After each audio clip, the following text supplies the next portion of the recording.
Hello hi ಎಲ್ಲರಿಗೂ ನಮಸ್ಕಾರ. ನಾನು ನಿಮ್ಮ ಪ್ರೀತಿಯ ಸ್ವಾತಿ. ಬನ್ನಿ ಇವತ್ತಿನ ರೆಸಿಪಿಯಲ್ಲಿ ಎಗ್ ರೈಸ್ ಮಾಡ್ತಾ ಇರೋದು ತುಂಬಾ ಈಸಿಯಾಗಿ ಮಾಡ್ಕೊತಾ ಇರೋದು. ಈಗ ನೋಡ್ತಾ ಇದ್ದರೆ ಮಳೆ ಬರ್ತಾ ಇದೆ. ಮಳೆ ಬರೋ ಟೈಮ್ನಲ್ಲಿ ಈ ರೀತಿ ಎಗ್ ರೈಸ್ ಮಾಡ್ಕೊಂಡು ತಿಂದರೆ ತುಂಬಾ ಚೆನ್ನಾಗಿರುತ್ತೆ. ನಾನು ಇವಾಗ ಟ್ರೈ ಮಾಡಿದೆ, ತುಂಬಾ ಚೆನ್ನಾಗಿತ್ತು. ಮನೆಯಲ್ಲಿ ಎಗ್ ಇದ್ದರೆ ಈ ರೀತಿ ಮಾಡ್ಕೊಳ್ಳಿ. ರೋಡ್ ಸೈಡ್ನಲ್ಲಿ ಮಾಡೋವಂಥ ಟೇಸ್ಟೇ ಸಿಗುತ್ತೆ. ತುಂಬಾ ಟೇಸ್ಟಿಯಾಗಿರುತ್ತೆ, ಚೆನ್ನಾಗಿರುತ್ತೆ. ಇದಕ್ಕೆ ಯಾವುದೇ ಥರ ಸಾಸ್ಗಳು ಹಾಕ್ದಲೇ ಮಾಡಿರೋದು.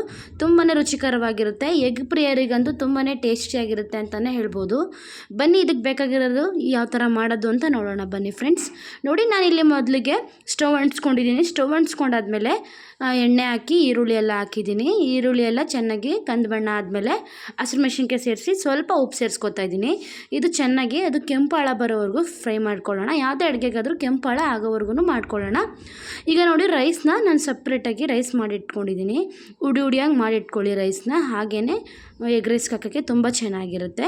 ಇಲ್ಲಿ ನೋಡಿ, ಈರುಳ್ಳಿನ ಚೆನ್ನಾಗಿ ಫ್ರೈ ಮಾಡ್ಕೊತಾ ಇದ್ದೀನಿ. ಈರುಳ್ಳಿ ಸ್ವಲ್ಪ ಫ್ರೈ ಆದಮೇಲೆ ಜಿಂಜರ್ ಗಾರ್ಲಿಕ್ ಪೇಸ್ಟ್ ಹಾಕ್ತಾಯಿದ್ದೀನಿ. ಶುಂಠಿ ಬೆಳ್ಳುಳ್ಳಿ ಪೇಸ್ಟ್ ಹಾಕ್ಕೊಂಡು ಅದನ್ನು ಕೂಡ ಹಸಿ ಸ್ಮೆಲ್ ಹೋಗೋವರೆಗೂ ಚೆನ್ನಾಗಿ ಫ್ರೈ ಮಾಡ್ಕೊತೀನಿ ಫ್ರೆಂಡ್ಸ್. ಇದ್ರ ಜೊತೆನೇ ಇದನ್ನು ಕೂಡ ಹಸಿ ಸ್ಮೆಲ್ ಹೋಗೋವರೆಗೂ ನಾನು ಫ್ರೈ ಮಾಡಿಕೊಂಡು ನೋಡಿ, ಚೆನ್ನಾಗಿ ಫ್ರೈ ಮಾಡ್ಕೊಂಡಾದ್ಮೇಲೆ ಒಂದೊಂದೇ ಮೊಟ್ಟೆನ ಇದ್ರ ಜೊತೆಗೆ ಸೇರಿಸ್ಕೊತಾ ಇದ್ದೀನಿ.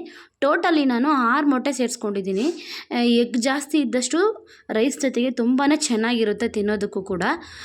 2 ಇದ್ರೂ ಕೂಡ ಮಾಡ್ಕೊಬೋದು ಒಬ್ರಿಗೆ. ಹಾಗಾಗಿ ನಾನು 6 ಎಗ್ ಹಾಕಿದ್ದೀನಿ. ಹಾಕ್ಕೊಂಡು ಈ ರೀತಿ ಚೆನ್ನಾಗಿ ಅದನ್ನು ಚೆನ್ನಾಗಿ ಬೀಟ್ ಮಾಡಬೇಕು. ಇದರಲ್ಲೇ ಚೆನ್ನಾಗಿ ಫ್ರೈ ಮಾಡ್ಕೋಬೇಕು. ಚೆನ್ನಾಗಿ ಫ್ರೈ ಮಾಡಬೇಕಾದ್ರೆ ಲೋ ಫ್ಲೇಮ್ ಮಾಡ್ಕೊಳ್ಳಿ. ಲೋ ಫ್ಲೇಮ್ ಮಾಡಿಕೊಂಡು ಸ್ವಲ್ಪ ಉಪ್ಪು ಸೇರಿಸ್ಕೊಳ್ಳಿ. ಜೊತೆಗೆ ಮಾಡಿಕೊಂಡು ಚೆನ್ನಾಗಿ ಮಿಕ್ಸ್ ಮಾಡ್ಕೊಳ್ಳೋಣ. ಇವಾಗ ಇದ್ರ ಜೊತೆಗೆ ನಾನು ಪೆಪ್ಪರ್ ಪೌಡ್ರು, ಜೀರಾ ಪೌಡ್ರು, ಅರಿಶಿನ ಪುಡಿ, ಅಚ್ಕಾರದ ಪುಡಿ, ಗರಂ ಮಸಾಲ, ಅಚ್ಕಾರದ ಪುಡಿ, ಧನಿಯಾ ಪುಡಿ, ಅರಿಶಿನ ಪೌಡ್ರ್ ಹಾಕಿ ನೀಟಾಗಿ ಫ್ರೈ ಮಾಡ್ಕೊತಾ ಇದ್ದೀನಿ. ಚಿಲ್ಲಿ ಪೌಡ್ರನ್ನ ನೀವು ಸ್ವಲ್ಪ ನೋಡ್ಕೊಂಡು ಹಾಕ್ಕೊಳ್ಳಿ, ಖಾರ ಇರುತ್ತೆ. ಹಂಗಾಗಿ ಜೀರಾ ಪೌಡ್ರ್ ಸೇರಿಸೋದ್ರಿಂದ ತುಂಬಾ ಚೆನ್ನಾಗಿರುತ್ತೆ. ಒಮ್ಮೆ ಟ್ರೈ ಮಾಡಿ ನೋಡಿ. ನೀಟಾಗಿ ಈ ರೀತಿ ಸ್ವಲ್ಪ ಲೋ ಫ್ಲೇಮ್ ಮಾಡಿಕೊಂಡು ಚೆನ್ನಾಗಿ ಫ್ರೈ ಮಾಡ್ಕೋಬೇಕಾಗುತ್ತೆ. ಈ ರೀತಿ ಲೋ ಫ್ಲೇಮ್ ಮಾಡಿಕೊಂಡು ಫ್ರೈ ಮಾಡ್ಕೊಂಡಾದ್ಮೇಲೆ ಒಬ್ಬೊಬ್ಬರು ಇದಕ್ಕೆ ಸಾಸ್ ಸೇರಿಸ್ಕೋತೀರಾ. ನಿಮಗೆ ಬೇಕು ಅಂತ ಅಗತ್ಯ ಇದ್ದರೆ ಸೇರಿಸ್ಕೊಳ್ಳಿ, ಇಲ್ಲ ಅಂತಂದರೆ ಹಾಗೆ ಮಾಡ್ಕೊಳ್ಳಿ. ನೋಡಿ, ಈ ರೀತಿಯಾಗಿ ಚೆನ್ನಾಗಿ ಫ್ರೈ ಮಾಡ್ಕೊಂಡಾದ್ಮೇಲೆ ರೈಸ್ ಮಾಡಿ ಇಟ್ಕೊಂಡಿದ್ನಲ್ಲ ಸಪ್ರೇಟಾಗಿ, ನೋಡಿ ಈ ರೀತಿಯಾಗಿ ಇದ್ರ ಜೊತೆ ಸೇರಿಸ್ಕೊಂಡು ಚೆನ್ನಾಗಿ ಫ್ರೈ ಮಾಡ್ಕೋತೀನಿ. ಏನಿಲ್ಲ, ಒಂದು 10 ನಿಮಿಷದಲ್ಲೇ ಎಗ್ ರೈಸ್ ಆಗಿಬಿಡುತ್ತೆ. ತುಂಬಾ ಚೆನ್ನಾಗಿರುತ್ತೆ. ಬಿಸಿ ಬಿಸಿ ಅಂತೂ ಸಖತ್ತಾಗಿರುತ್ತೆ. ಇದ್ರ ಜೊತೆಗೆ ಬೆಸ್ಟ್ ಕಾಂಬಿನೇಷನ್ ಅಂತಂದರೆ ಅದ್ರ ಮೇಲೆ ಆನಿಯನ್ ಹಾಕ್ಕೊಂಡು ತಿನ್ನೋದು ತುಂಬಾ ಚೆನ್ನಾಗಿರುತ್ತೆ. ನೋಡಿ, ಎಲ್ಲನ ನಾನು ಇದೇ ಥರ ರೈಸ್ನ ಅದ್ರ ಮೇಲೇ ಹಾಕೋತಾ ಇದ್ದೀನಿ. ಹಾಕ್ಕೊಂಡು ಚೆನ್ನಾಗಿ ಫ್ರೈ ಮಾಡ್ಕೋತೀನಿ ಫ್ರೆಂಡ್ಸ್. ಇದನ್ನು ಲೋ ಫ್ಲೇಮ್ ಮಾಡಿಕೊಂಡು ಒಂದು 5 ನಿಮಿಷನಾದರೂ ಫ್ರೈ ಮಾಡ್ಕೊಳ್ಳೋಣ. ತುಂಬಾ ರುಚಿಕರವಾಗಿರುತ್ತೆ, ಚೆನ್ನಾಗಿರುತ್ತೆ. ನೋಡಿ, ಈ ರೀತಿ ಹಾಕ್ಕೊಂಡು ಮಕ್ಳಿಗೂ ಕೂಡ ಈ ರೀತಿ ಮಾಡಿಕೊಟ್ರೆ ಇಷ್ಟಪಟ್ಟು ತಿಂತಾರೆ. ಎಗ್ ರೈಸ್ನ ತುಂಬ ಸ್ಪೆಷಲಾಗಿ ಮಾಡ್ಬೋದು. ಅದರಲ್ಲೂ ಕೂಡ ಈ ರೀತಿ ತುಂಬ ಪಟಾಪಟ್ ಅಂತ ಬೇಗನೆ ಮಾಡ್ಕೋಬೋದು ಫ್ರೆಂಡ್ಸ್. ನೋಡಿ, ಈ ರೀತಿಯಾಗಿ ಚೆನ್ನಾಗಿ ಫ್ರೈ ಮಾಡ್ಕೋತಾ ಇದ್ದೀನಿ ನಾನು.